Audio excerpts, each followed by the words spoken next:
Okay, so today, episode two of our Summer Hell series. How's everyone feeling? Tell me in the chat. Hey, Lisa. Got my hair's crazy.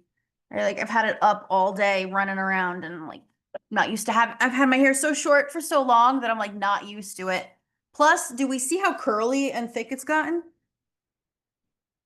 I was just telling this to Nick, by the way. I know this is like totally random, but I also wonder if long-term birth control use was also contributing to my hair being thinner. Like finer, thinner. I mean, I know pregnancy can change your hair, but I don't know. I noticed it before, like when I stopped the pill and we were trying to conceive, I noticed that my hair was getting thicker. So it's just interesting. Anyway, so summer hell series. Oh, let me make sure I turn off the waiting room. To those people who are listening to the recording, they're like, get your shit together. Okay, cool. Turned off the waiting room. So let's get into it. Basically, before we begin, I'm so sorry. It's a mess. I want to tell you, you probably have noticed Coach Juliana has sent you a message. If not, check your Facebook inbox, your message requests. We are going to be kicking off a challenge focused on movement this Saturday. And I am super, super excited. Our amazing Coach Casey, is going to be running it. It's her first challenge. So I know she's really, really, really, really pumped about it. She's run marathons before. She's a nurse full time and she's doing this. And she's been one of my clients in CCA for a while now, well over a year, I think. So I'm really, really excited to see what she turns out because it's going to be very CCA focused. Basically, what it's going to be is you're going to get one simple daily prompt for movement. And again, it's called the Move Your Way Challenge. So there's not going to be, this isn't like 75 hard or something, like you're going to get one daily prompt that you can modify and do as you need, right? That's going to help you get into effortless movement. You're going to have supportive, neurodivergent friendly, and body neutral tasks. So, of course, like CCA is typically, obviously no weigh-ins, no streak pressure where like if you're not the same every single day. And it's a chance to feel more connected, both to your body, to the community, and I think it's going to be really fun. So if you want to be in that, just check your messages and reply back to Juliana so that she can add you to the list for kickoff. And then if you didn't get a message from Juliana, just message me and I'll send you over the details and add you to the list that way. All right, awesome. So woohoo, excited for that. Let's get into it. So like I said last week, I want to kick off each one of these with some unbracing. So first thing we're going to do, we're going to, if you need to take a deep breath like I just showed you. Oh, Casey, I see you. I just went over the stuff for the challenge. So like right before you locked on, but we are so pumped. I told everyone about it and that to message Juliana back and get on the list. So any questions that you guys have about the challenge though, see me or see Casey. Anyway, let's unbrace together. Okay. So first thing we're going to do, we're going to relax your shoulders away from your ears, right? We're going to shake out our hands. Shake them out. You do not look like a potato, Casey. You're so funny. Shake your hands. Okay. Now you're going to, I think I did this out of order, but it still works. Roll your head around. Loosen up your neck. Okay. Then we're going to rotate our shoulders. Loosen up that way. This feels so good. I do this all day, but it feels so good. Okay, now we're gonna do facial stretches and then a couple deep breaths. So first one, we're gonna smile as wide as we can and release. Then stretch your eyebrows up, as high up as the Botox allows, and release. Okay, a couple deep breaths if you need them. And I'm a big fan of organic deep breaths, meaning You can do deep breaths, of course, breath work in like a more structured, deep belly breathing way, but I find if you're trying to relieve stress, putting like the energy that you're feeling into your deep breath is more effective. Meaning, I would rather you be like because you're really pissed than like okay, nice cleansing breaths. Because there's a time and place for either one. So, do the deep breaths you need at this current juncture, okay? All right, so we're all loosened up. Quick check-in. How was everybody's week? Last week we focused on the overall like events and gatherings and stuff like that that might come up. I know it's early in the season, so there might not be too many that you have had over the past week, but in terms of some of the stuff we talked about, like food, feeling the vibes of summertime, anybody notice anything from over the week? How was it for you? Lisa, that felt great after sitting hunched at a desk all day. It's so good. It feels like you just had a massage. And it's just us like uncrunching ourselves basically, you know? So how was everyone's week? Give me a little snapshot in the chat if you'd like. Um, Something that I noticed that came up a lot was the topic of today's Zoom, which is the food aspect kept getting brought up, where it's like, I don't, and I see this every year. I've been doing this for a while. I'm telling you, every friggin' year. And it's kind of like, I just don't feel like dealing with it. Like, I don't feel like dealing with food. I don't know if anyone else has been there before, especially in the summertime. But I think it's important that we realize we are not people that like human beings are not meant to be exactly the same all throughout the year. Biologically, our bodies literally change from season to season, right? So, and I don't feel like a lot of people really talk about that, but our bodies do really change throughout the year. So, and that's on a year's scope. That's not even looking at a month, a week, or your cycle, how it relates to that. Like all of this stuff means that we're always kind of in flux. So, something that might be great for you at one point might not be the same. You might not feel the same about it at a different point. Meaning, if you have more motivation to do something, let's say going into the winter time, but you don't have that same motivation in the summertime, there's nothing wrong with you. It's normal that we're in different kind of modes of being. So you just want to have a basic strategy and then maybe a couple of different ways that you do things depending on the year, at the time of year. We're used to thinking very in very like a fixed way, like we're all in this pursuit of consistency, right?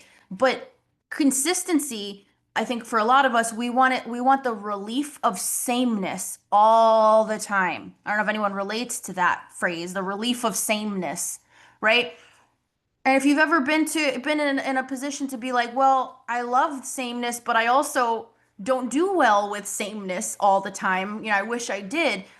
We just got to start working for how we are. We just got to start living like how we are. We can't live the same way every day, Monday through Friday, every month of the year. And if we're not doing that, then we're failing. That's setting yourself up for such a huge standard that's just unattainable. It's a form of perfectionism, really. So I think when it comes to food, we do have to approach things differently going into the summer than we would in the wintertime. So let's see what you guys are saying here. Let's catch up on the week. Gonna wait. Okay, so today we're going to talk about realistic summer food swaps and strategies, especially when it comes to like barbecues, going out, food center gatherings that might happen, or just overall not really wanting the same foods or not having as much of an appetite.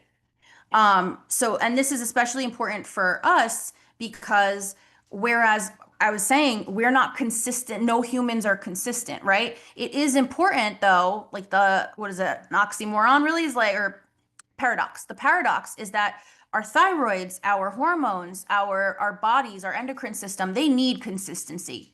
You do have to do pretty much the same stuff every day for a while to maintain and forever honestly, like, but we're trying to make that not feel horrible. We're trying to make that be like, oh, okay, this is just how I live and I feel good, right? So I think the importance of how we bridge that is strategy, right? So, and by the way, vacation is separate from this. I have a very different policy around vacation time, which feel free to text me and ask me about it if you want. I'm not going to go over it today as much because it's for time. If you really, really want me to, I think I did an episode on this a while ago. I'll put a resource up about it. I don't want to dedicate a whole Zoom to it necessarily because it'll probably be a lot of repetition, but I'll make you a little document or something. But this isn't what I would recommend like on vacation. Okay? Feel free to text me if you have questions. Um, let's first get into why it is we do this. Now, I want you guys to tell me in the chat, I want you to tell me why you eat a certain way for your body. I know that's like a very vague question, but what does that mean to you? Why do you eat a certain way for your body? Why is it important to do that? Try and get deep on it. Okay, so you want to stop your stomach from getting upset because when your stomach gets upset, what is the result? What is the result when your stomach is upset? How does that affect your life? I think my dogs are having zoomies right at my feet. Anyway, to avoid energy dips and blood sugar crashes. Right, because what happens when your energy dips and your blood sugar crashes? How does that affect your life? Not being inflamed and tired? Same question, get deep on it. I want better blood sugar numbers and less bloat. Why? What is your why? Because these are all the reasons, right? Because if you eat something, it'll upset your stomach. If you eat something, it'll affect your energy. It'll affect, those are the symptoms, the side effects, if you will. But what do those side effects actually mean to us? Why is it important that we don't experience those side effects? I'll feel like shit. Yeah, that's the long and short of it, right? Stomach pain is a nightmare, derails my whole day. I can't function, right? And if you can't function, you can't take care of the things you got to do at home. It might affect your ability to focus at work. I mean, especially for anybody that doesn't love where they work, right? You don't want to also feel like shit and have to work, right? I'm not able to show up and do the things and be present like I want to. Exactly, right? So you miss out on stuff. You feel like everybody else gets to do them but you, right? It's so important that you know why you're not just doing this so you could, get skinny for the summertime. You're not doing this so you could, get tons of compliments from people because those are freaking fleeting. Let me tell you. It's a lot of pressure to maintain. We're doing this so you could, I don't know, have the energy to get up off your couch after your workday. So you could have a hobby outside of what you got to do every single day. So your kids can see you, doing things with them. So you can make plans and rely on your body to do those plans. There are so many different ways that mean so much more than the basic level of like, not for nothing. I mean, if the only thing, what you never had diarrhea before in your life, right? So if, and I'm not trying to, I think about this with colitis, right? So I am desensitized to going to the bathroom, to be honest with you. It is like, I've had colitis since I was 21 years old. The flares that I've had, what I've been through, like I don't, diarrhea is no big deal to me. So if that was the only thing, the only reason that I could eat a certain way, we're like, oh, if I eat that, I'm gonna have the runs tomorrow. You get used to the runs and then you're like, you know what? It's whatever. What am I not gonna shit? Like I'll eat it. I'd rather enjoy life. But it's important to realize what that does. Is like, okay, yeah, I'm used to going to the bathroom, right? I'm used to having diarrhea. It's getting real personal on this Zoom. But what does that mean? That means I can't go anywhere that next day. That means I might have to postpone calls with people the next day because I'm in the bathroom freaking writhing. That means I'm going to have low energy. That means I'm going to have even worse appetite issues. And then if I have worse appetite issues, that's going to affect my other things. And if I do that, then it's really important to realize this is not surface level. Everything compounds. So, that being said, That's why we're doing this. You're trying to reduce your inflammation, or you're trying to level out your blood sugars. You're trying to, to have your body have a normal period. You're trying to fix all of these things that require you to have a baseline kind of way that you eat and live. It's so important to make that not a torturous process. It's so important to not feel like because you have these invisible illnesses that you didn't ask for, you're just not allowed to enjoy your life. Because when you put that much meaning behind food and power behind food, you're going to feel depressed. It's going to feel like a catch-22 no matter what. Put a one in the chat if you're relating to this, if this is really hitting home and connecting for you. Put a one in the chat if you're relating, connecting to this.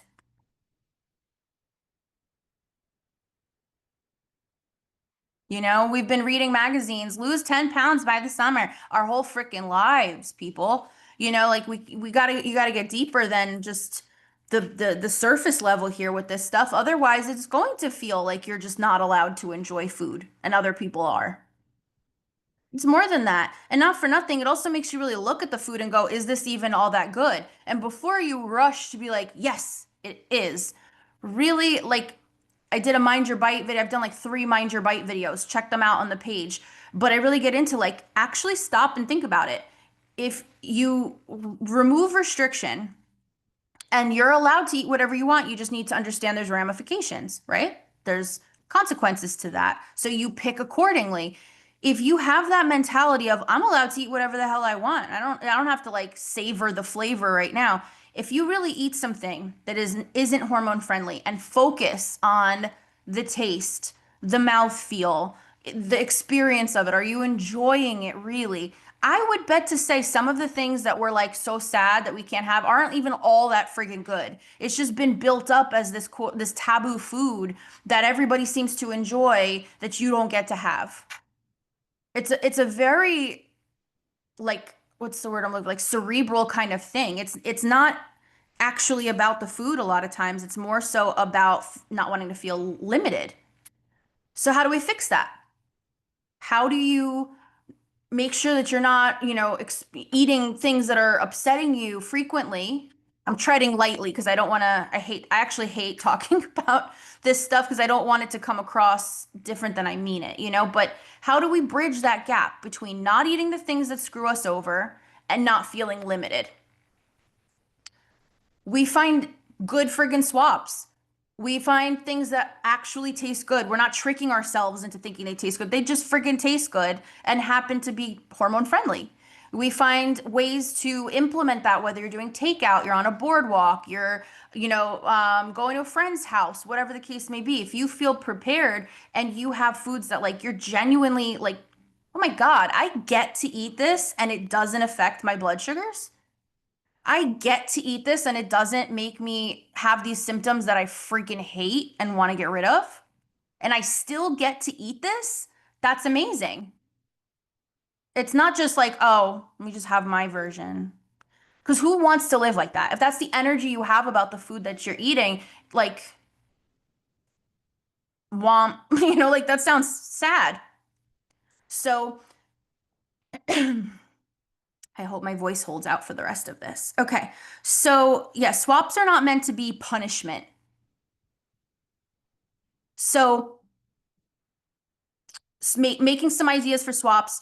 We have the vessels, we have nutrition. So I see, I'll start with that. So Chastity, I see you're asking what is nutrition? Nutrition is a website. It's just nutrition.com.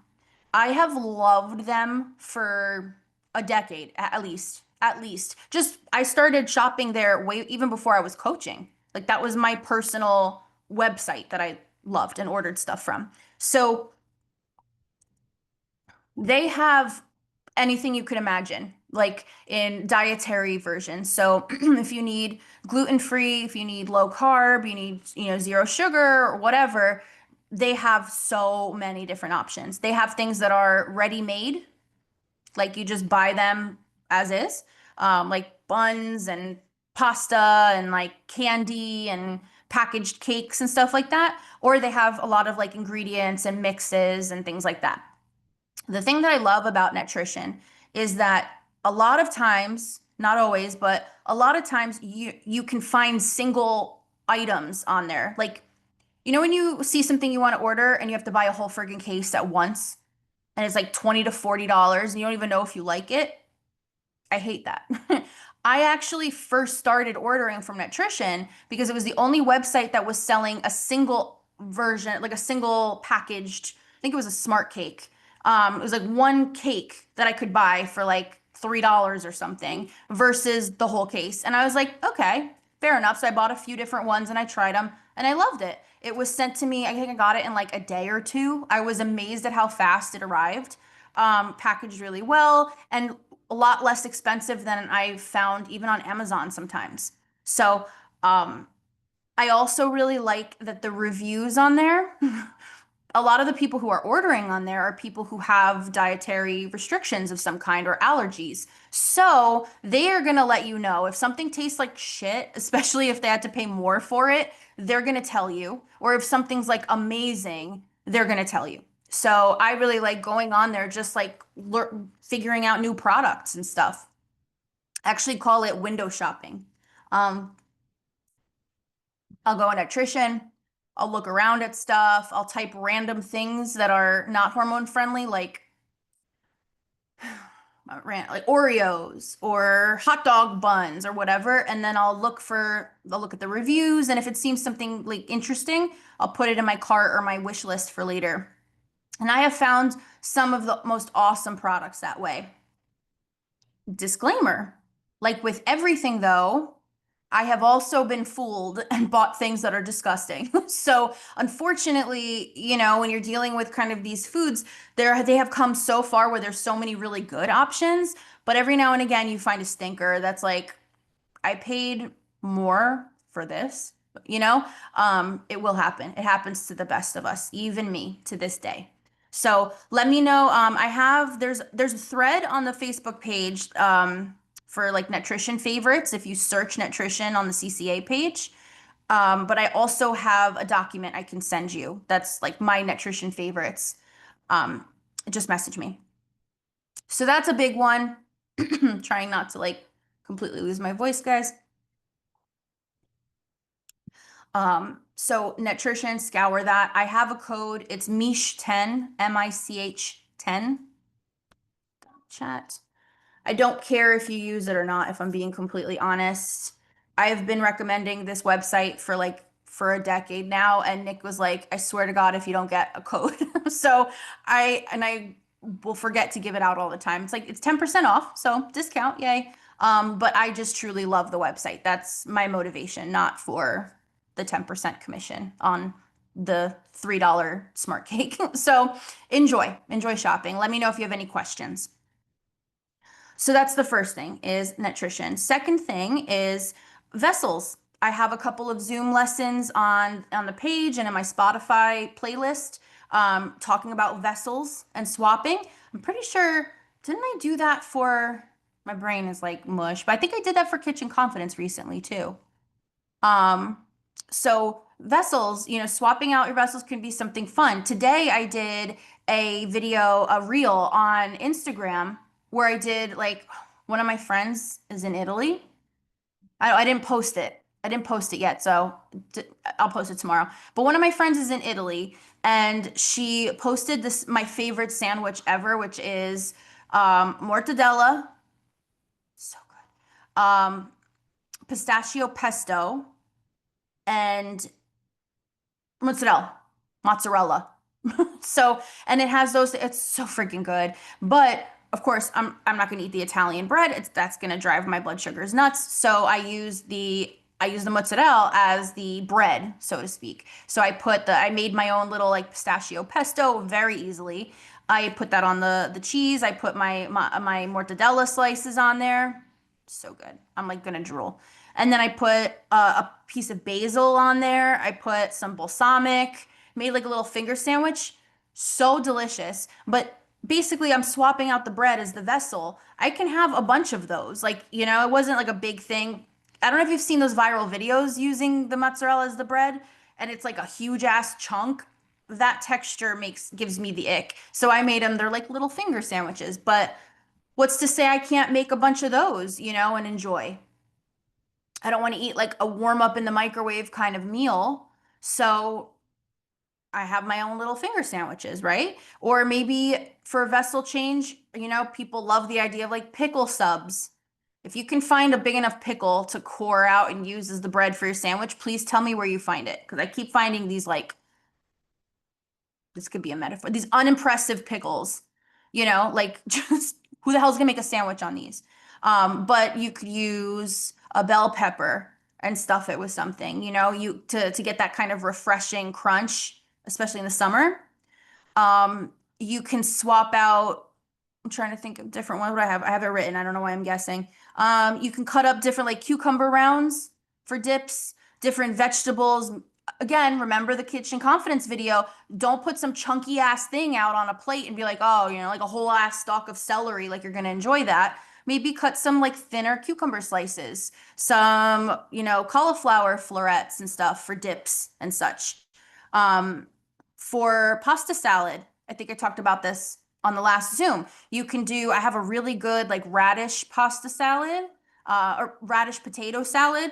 And then you can do pasta salad with some of the lower carb pasta options that are out there. Same thing, right? You could do for hot dogs and burgers and stuff. I honestly like, I love a lettuce wrap. I love it genuinely. It has nothing to do with the whole hormone side of things. Like it's just a bonus that it's just lettuce. I genuinely love the crunch and like the refreshing feeling of a lettuce wrap burger. I'll even put my hot dogs in like a piece of romaine lettuce with all the fixings and stuff, and it's still freaking good. I don't know. I can have a bunch. I don't have to think about it. I don't have to sit there and be like, oh, am I gonna fall asleep in an hour because I had a hot dog bun? It's not even good bread. It's just there. So, I also really like there's tons of options now for lower carb buns and nutrition. I don't know if I mentioned this last time too, but smart buns are my absolute favorite. They're so good. You can get them on nutrition. They're called smart buns. Um, if you're not gluten free, these options are a little bit easier because you can find, I hate that they're marketed this way, but you can find the keto hot dog or hamburger buns at a lot of local supermarkets. They just don't tend to be gluten free because they keep the gluten in it for structure, which is why they taste like regular buns. But so fun, want to talk about Michelle in the bathroom with those. Whew. But if you are fine with gluten, if that's not your baby step yet, then you can definitely find those easier in the stores. I have lots of recipes for things if you want to pre-make your buns. Every time I say buns, I want to buns and thighs. But if you want to pre-make your buns, I have tons of recipes. They're on the page as well if you search for them, or you can just message me and I'll send it over. Desserts. You can do, I've been on a big kick with like, it's gonna sound so basic 90s diet, but I promise I genuinely love the flavor. I really like fruit and Cool Whip. It's freaking delicious. It's easy. I take a bowl of it to bed with me at night, like berries, and sometimes like if I have peaches or mangoes or whatever, I'll cut up some and I'll put with some Cool Whip in there. And I'm usually like we eat late, we eat dinner late, so it's not too long after dinner, so I don't feel bad about not like adding a ton of protein. And if you're at a barbecue, I'm sure you're eating other things that have protein. You don't have to worry about your dessert having protein, especially if it's already low carb. So I love Cool Whip with berries. Like that has I've been on such a kick with that lately. Also, if you find it in your store, the brand is Ratio. I know I just said I don't care about you having protein in your yogurt. It just so happens to have a lot of protein in it, but it's really yummy. The coconut flavored ratio yogurt mixed with Cool Whip, it tastes like a dessert. Like it really tastes like a fancier pudding or something like that. So good. Um, Other desserts too, they have tons of mixes you could try. I have a couple of recipes for different types of cheesecakes on the page that you could make. It really depends on kind of what you go for, you know? And then, sorry, the most important thing I think, of all in the summertime is to have fun with drinks, but watch alcohol consumption because it's not the greatest for us. It really isn't. You know, it's very hard. It kind of stalls everything up to 36 hours after you consume any alcohol. Your body is really just putting all of its energy into detoxing out what it needs to and getting back into a good place. And that's people who don't have these health issues. So for us, am I saying never drink again?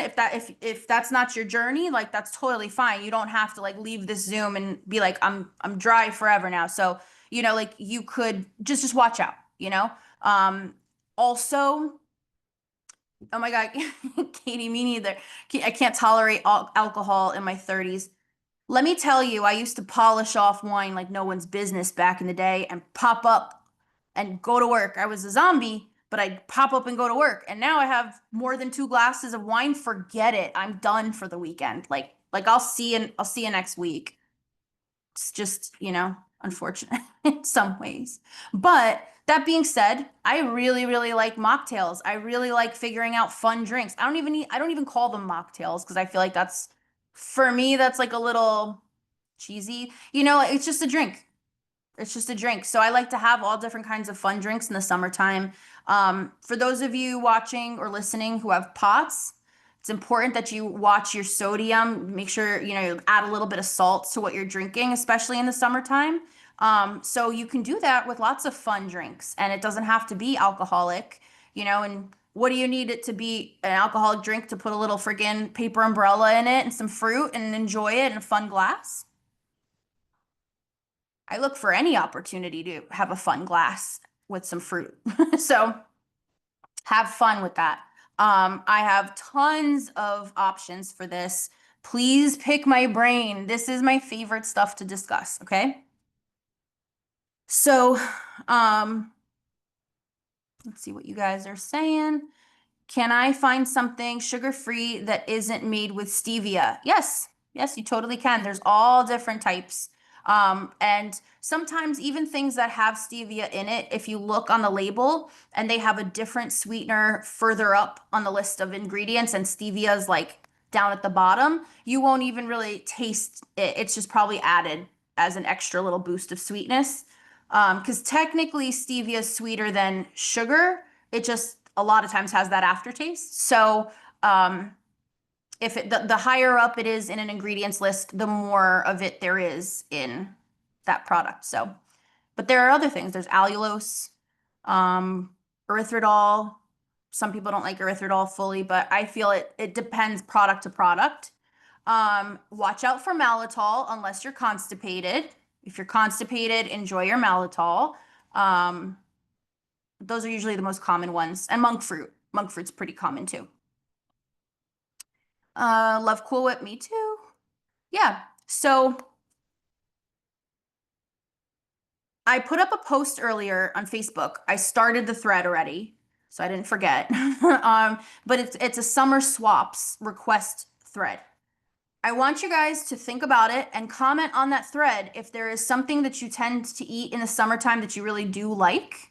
Put it on there. I want to give you a hormone-friendly version of it. It is like a challenge I thoroughly enjoy.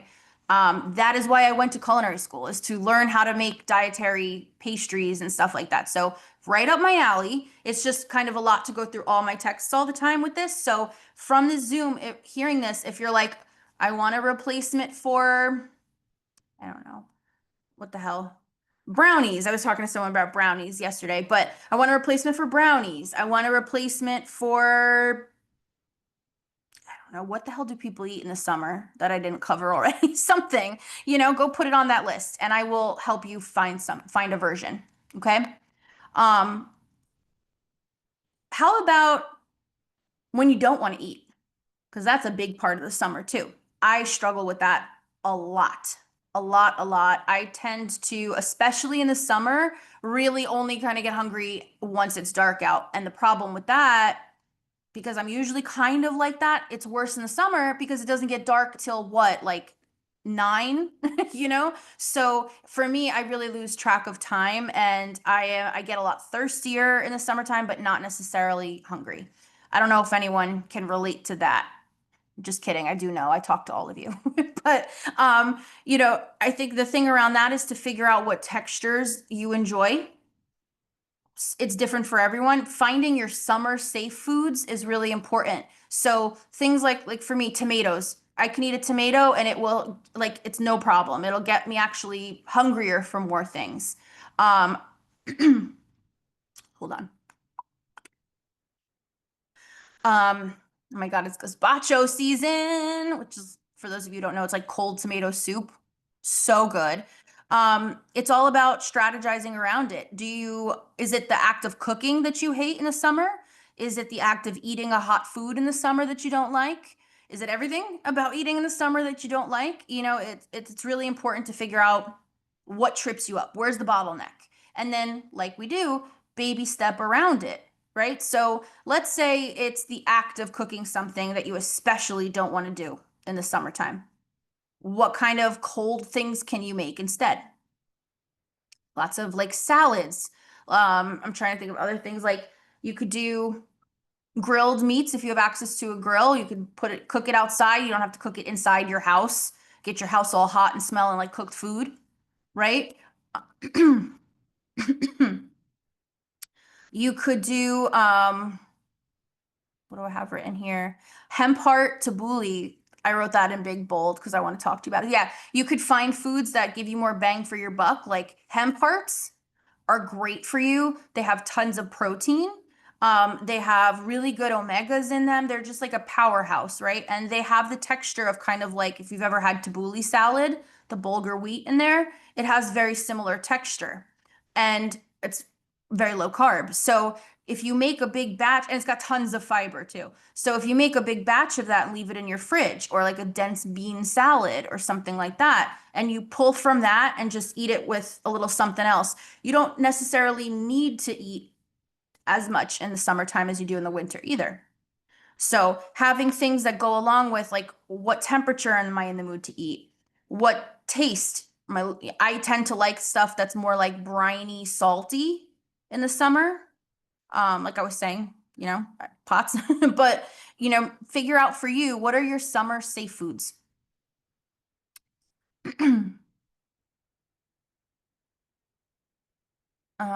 That's hitting me hard right now. It's a chore to eat lately. It's so hard too, and certain medications make appetites really difficult. It's of course I do have clients on GLP-1s who have a harder time eating food normally, regularly, right? But the summer is even worse for them. Same thing with ADHD meds. I take ADHD meds, and my appetite issues prevail, medicated or not, fortunately. But that also affects it, and then you add the summer on top of it. Crazy. So in the summer, I'm just tired from the heat. Yeah. You don't want to cook. You don't want to stand there. You don't want to get hot from the oven, right? So I think it's important figuring out like what are my go-tos? And I can do this with you individually as well. If you want to text me and be like, let's come up with 3 things I could just keep in my fridge and grab at night to eat when I'm just don't feel like cooking. I will gladly help you. Oh, I also wrote charcuterie cups. Don't discount snacking.